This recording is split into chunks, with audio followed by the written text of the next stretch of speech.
सर्व शेतकरी बांधवांसाठी खुशखबर। पीक विमा योजना 921 कोटी रुपये आलेले असून आजपासून या रकमेचे वितरण सुरू झालेले आहे आणि फक्त या 16 जिल्ह्यांमध्येच पीक विमा मिळणार आहे। तर ते जिल्हे कोणते या व्हिडिओमध्ये आपण सविस्तर आणि संपूर्ण पाहणार आहोत।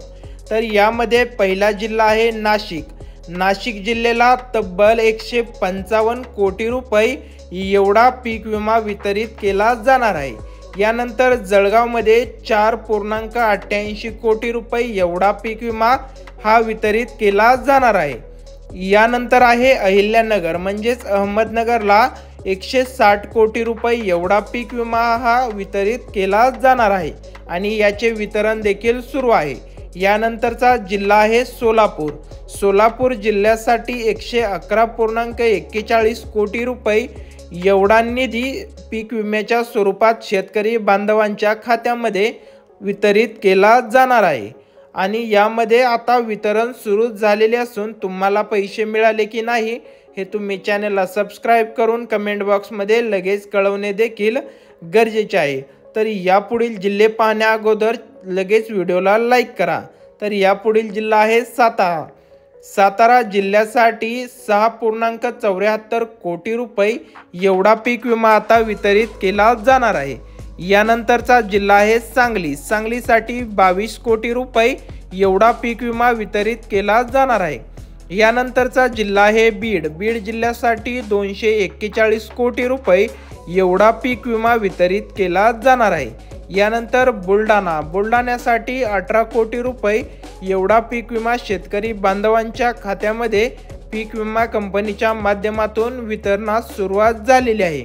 यामध्ये बऱ्याचशा शेतकऱ्यांच्या खात्यामध्ये रक्कम ही वितरित झालेली आहे आणि अद्यापही काही शेतकरी या विम्याच्या लाभापासून वंचित आहेत। अशा शेतकऱ्यांना देखील हा पीक विमा आता मिळणार आहे।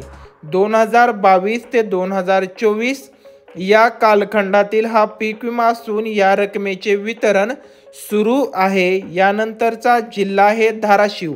धाराशिव जिल्ह्यासाठी 218 कोटी रुपये एवढा पीक विमा मंजूर झालेला असून याचे वितरण देखील सुरू झालेले आहे। यानंतरचा जिल्हा आहे अकोला। अकोल्यासाठी 97 कोटी रुपये एवढा पीक विमा वितरण सुरू आहे। यानंतर कोल्हापूरसाठी केवळ 13 लाख रुपयांचा पीक विमा मंजूर झाला असून याचे वितरण देखील सुरू झालेले आहे। यानंतरचा जिल्हा आहे जालना। जालन्यासाठी 160 कोटी रुपये एवढा पीक विमा हा मंजूर झालेला असून वितरण सुरू आहे। यानंतर परभणीसाठी 206 कोटी रुपये। यानंतरचा जिल्हा आहे नागपूर।